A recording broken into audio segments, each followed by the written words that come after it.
मोहब्बत अहले बैत रदी अल्लाह ताला अन्हुम में इख्तिलाफ नहीं। एक है नमाज की फजीलत फर्जियत और एक है नमाज पढ़ने का तरीका, शराइत सेहत, अरकान।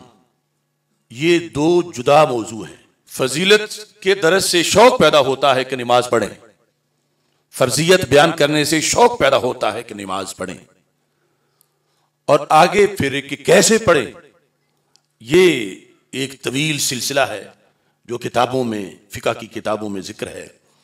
और उसका खुलासा तो हर मोमिन के लिए जरूरी है कि चूंकि जिस पर नमाज फर्ज है उस पर नमाज पढ़ने का तरीका जानना भी यूं ही फर्ज है जैसे नमाज फर्ज है।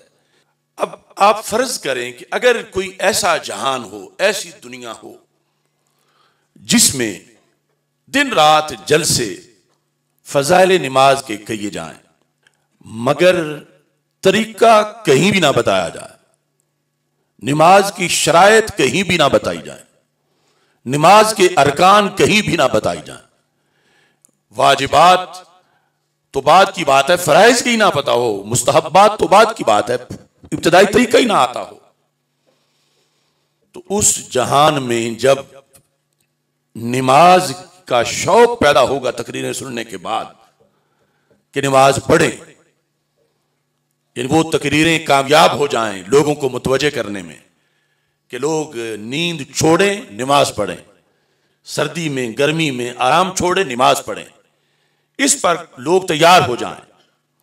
मगर सूरत हाल यह है कि उनको तरीका नहीं आता, लिहाजा वो अपनी अपनी मर्जी से शुरू कर देते हैं।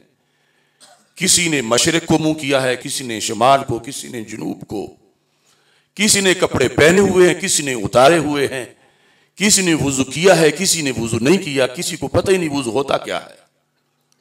ऐसा माहौल है कि नमाज पर वो तैयार हो गए हैं मगर उन्हें शराइत का पता नहीं, उन्हें तरीके का पता नहीं, उन्हें अरकान का पता नहीं। अब उस माहौल में कई तरह की पॉलिसियां मुमकिन है। उस माहौल में कुछ सही नमाजी भी हैं जो अपनी नमाज सही पढ़ रहे हैं, उनको शराइत का पता है, उनको तरीका आता है और वो नमाज पढ़ रहे हैं।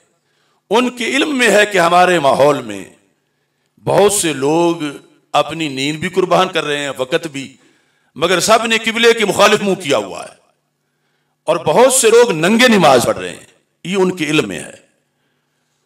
बहुत से लोग वुजू के बगैर नमाज पढ़ रहे हैं, ये उनके इल्म में है, मगर वो कहते हैं ठीक है, वो हम अपने घर, वो अपने घर, हम तो सही पढ़ रहे हैं। एक ये तबका है। दूसरा तबका वो है कि जो इस कल्चर पे दर्द महसूस करते हैं कि बेचारे वक्त भी जाया करते हैं, हासिल भी कुछ नहीं होता, जिनका रुख ही किबले की तरफ नहीं, इन्हें क्या मिलेगा नमाज से? जो कपड़े ही नहीं पहन रहे, इन्हें नमाज से क्या मिलेगा? वो शख्स कहता है कि छोड़ो इस नमाज को, तरीका तो हाथ पढ़ो, नमाज फर्ज है, बहुत फजीलत है इसकी, बड़ी शान है, लेकिन यूं ये पढ़ी नहीं जाती, इसकी शराइत हैं, इसके फराइज हैं, अरकान हैं, वाजिबात हैं, ये तरीका है, वुजू करो, किबले की तरफ मुंह करो, कपड़े पाक पहनो। अब जिस वक्त वो इस हकीकत को बयान करता है, अपनी नमाज के साथ साथ चाहता है कि उनकी नमाज की हिफाजत हो, वो नमाजी बन जाएं, उनका वक्त जाया ना हो, उनकी जिंदगी बर्बाद ना हो, क़यामत के दिन वो नमाज के सवाल के जवाब में कामयाब हो जाएं, वो उनको शराइत, अरकान और इन चीजों की तरफ लगाता है। तो दूसरी तरफ जिन्होंने सिर्फ कहा था कि नमाज पढ़नी है, जैसे भी पढ़नी है, नमाज की शान बड़ी है, नमाज फर्ज है, और ये ज़हन बनाती जब फर्ज है तो होनी है, जैसे भी पढ़ लो। जब इसकी फजीलत बड़ी है तो फजीलत पे जोर दो, बंदे नमाजी बने, फजीलत बताओ। उन्होंने उस शख्स के खिलाफ जो उनको तरीका बताता है, फजीलत के साथ शर्तें भी बताता है, अरकान भी बताता है, वाजिबात भी, मुस्तहब्बात भी, औला भी, उसी के खिलाफ ही प्रोपेगेंडा शुरू कर दिया कि इसे तुम्हारी नमाज से बड़ा मरोड़ है, इसकी बात सुनो। ये दुश्मन है नमाज का। तुम्हें नमाज पढ़ते देख के ये बर्दाश्त नहीं कर सका, इसके अंदर कोई जलन पड़ी नमाज। तुम पढ़ रहे थे, तुमने पढ़ते रहना था। यानी वो जोर दे रहे हैं अगरचे किबले की तरफ मुंह नहीं, पढ़ते रहो, अगरचे नंगे हो पढ़ते रहो, अगरचे वुजू नहीं, बड़ी फजीलत है, नमाज की फर्जियत है, नमाज में बड़ा सवाब है। अब ये जो दो किरदार हैं मुआशरे में, एक वो कि जो फर्जियत तो बताता है, फजीलत बताता है, मगर शरायत नहीं बताता, तरीका नहीं बताता, और दूसरा वो कि जो फर्जियत के साथ तरीका भी जरूरी समझता है।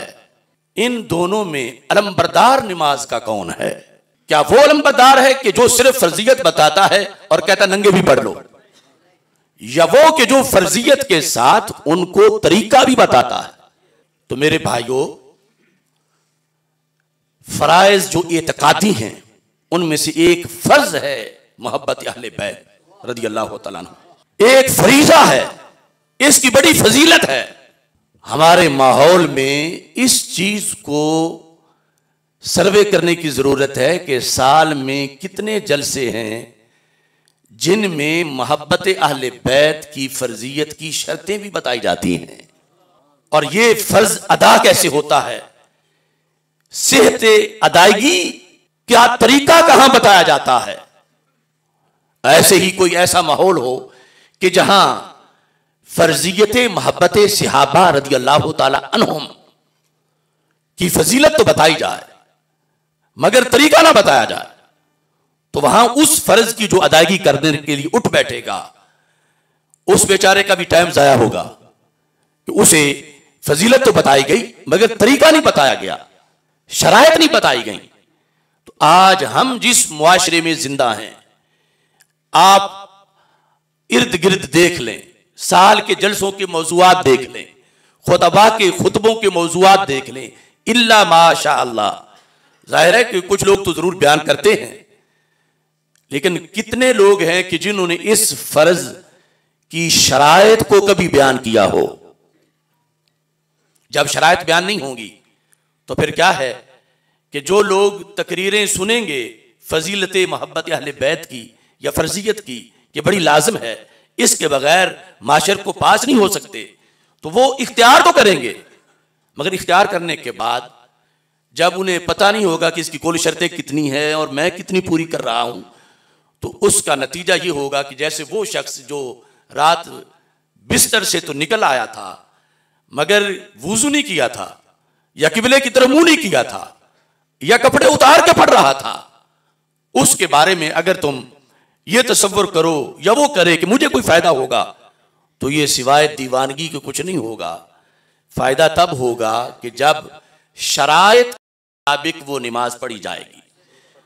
और ये जो शरायत बताने वाले लोग हैं, असल में इनके दिल में दर्द है नमाज का।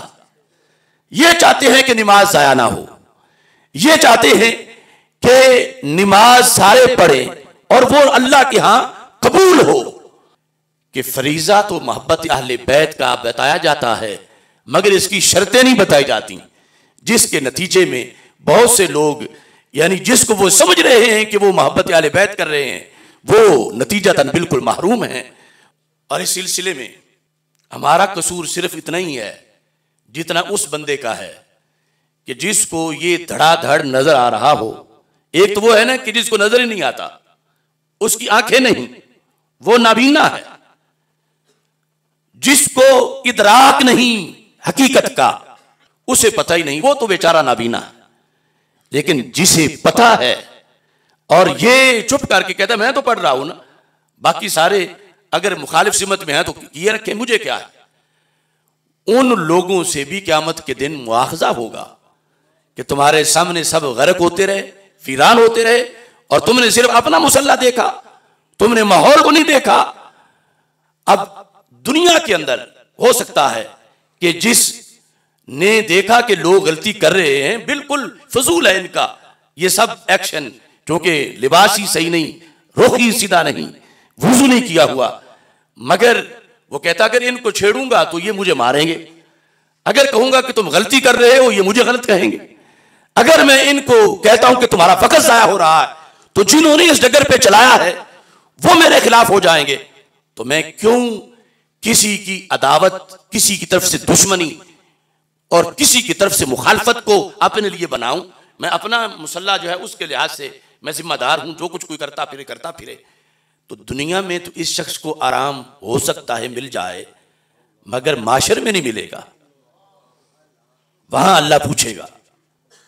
क्योंकि हदीस है कि हमारे आका सल्लल्लाहु अलैहि वसल्लम इरशाद फरमाते हैं कि रब्बे जुल जलाल ने पहली उम्मतों में एक बस्ती के बारे में हजरत जिब्रील अलैहिस्सलाम को हुक्म दिया कि ए जिब्रील, इस बस्ती को उलट दो।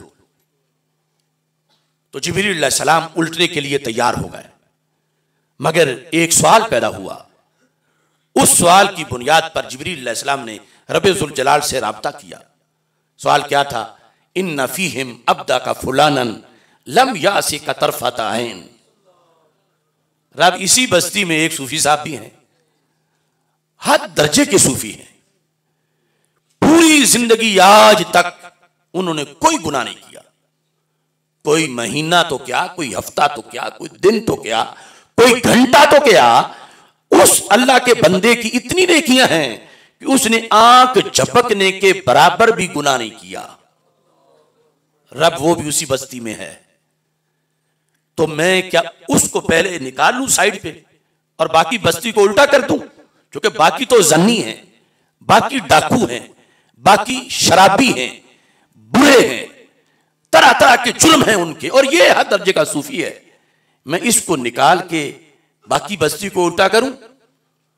तो रब्बे जुल जलाल ने पहले नाम ही वो सूफी का लिया। लफ्ज है अलैहि व अलैहिम। जिब्रील उसी समेत जहां डाकू, जानी, बदकार वो भूने जाएं, वही ये सूफी भी भूना जाए। इसको निकाले बगैर सारी बस्ती को, सबको सजा दी जाए। अब जिब्रील अलैहिस्सलाम में ताज्जुब तो था उन्हें कि इसकी नमाज इसे क्यों नहीं बचा रही, रोजा क्यों नहीं बचा रहा। आंखें पाक थीं, ये गाने नहीं सुनता था, ये फिल्में नहीं देखता था, ये बदकार नहीं था, रोता था अल्लाह की याद में, नफल पढ़ता था, बड़ा पक्का नमाजी था। अब अल्लाह फरमा रहा है, अब तो पूछ भी नहीं सकता।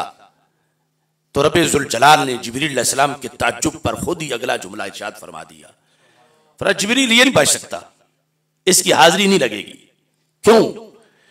इन्ना वजहहु लम यतमाअर फिया साअतन कत्तो। इसके होते हुए जब जुर्म हुआ तो इसके चेहरे का रंग भी नहीं बदला था। ये देख रहा था कि लोग नंगे नमाज पढ़ रहे हैं। इसे पता था कि रुख उनका किबले की तरफ नहीं। इसे पता था वो वुजू करके नहीं पढ़ते, लेकिन कहता था मैं तो पढ़ता हूं। तो फरमाया जिब्रील, ये अपने 2 नफल घट पढ़ लेता, दूसरों के फर्ज तो सही करवा देता। ये बोल नहीं सकता था तो कम अज कम जब उन्हें मिलता था तो घूर के देखता। इसके चेहरे की रंगत बताती कि जिन्हें मिल रहा है उनसे ये नाराज है, ये उनसे खुश नहीं है। अपने मुआशरे के बुरे लोगों से इसने इत्तेहाद किए रखा, ये उनको देख के यूं ही खुश रहा। इसके चेहरे की रंगत नहीं बदली, इसके तेवर नहीं बदले, अगरचे खुद तो इसने एक पल भर भी गुनाह नहीं किया, मगर दूसरों को इस जुर्म में देखकर चूंकि इसके चेहरे की रंगत नहीं बदली, आज जैसे वो मारे जाएंगे ऐसे ही ये भी भुना जाएगा। तो इस बुनियाद पर वो पॉलिसी कि जिसमें आपको पता भी है कि मोहब्बत अहले बैत रज़ी अल्लाह तआला अन्हुम के फरीजे की शर्तें पूरी नहीं हो रही, रुकन पूरे नहीं हो रहे, वक्त जाया हो रहा है, लोग जहन्नमी बन रहे हैं। और उनको मैं तो ठीक हूं, मेरी औलाद तो ठीक है, मेरा घर तो ठीक है, मैं क्यों बोलूं?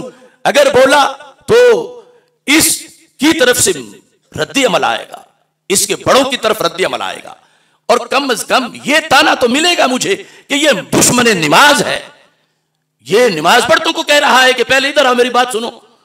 इसको ये ताना खाता है कि मुझे लोग दुश्मन नमाज कहें, ये मैं नहीं बर्दाश्त कर सकता, ये या जो कुछ जाते हैं जहन्नम में जाएं, मैं सिर्फ अपनी नमाज की तरफ देखूंगा। तो उसे तो जिब्रील अलैहिस्सलाम के उन लफ्ज़ों की तरफ देखना चाहिए।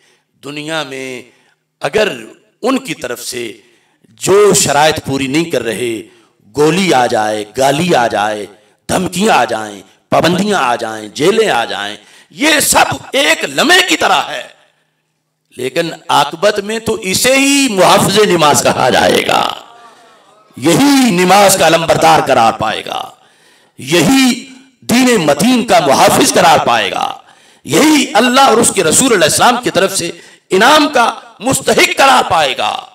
तो इस बुनियाद पर आज अगर सारा तबका शरायत बयान करना शुरू कर दे, फजीलत के साथ साथ मोहब्बत अहले बैत रज़ी अल्लाह तआला अन्हुम की शरायत, जाहिर है कि जो शरायत पूरी नहीं करने देते और जिनका मसला की खत्म हो जाता है, अगर शर्तें पूरी किए जाएं तो वो तो कहेंगे कि ये मुनकिर हैं अहले बैत की मोहब्बत के, ये इनको मरोड़ है अहले बैत की मोहब्बत से, ये इसलिए फला शर्त भी लगा रहे हैं, फला शर्त भी लगा रहे हैं। उनकी तरफ से ताने भी मिलेंगे, उनकी तरफ से फतवे भी लगेंगे, उनकी तरफ से हमले भी होंगे, मगर क़यामत के दिन अहले बैत की दामने रहमत की ठंडी हवा इसी मुजाहिद के हिस्से में आएगी।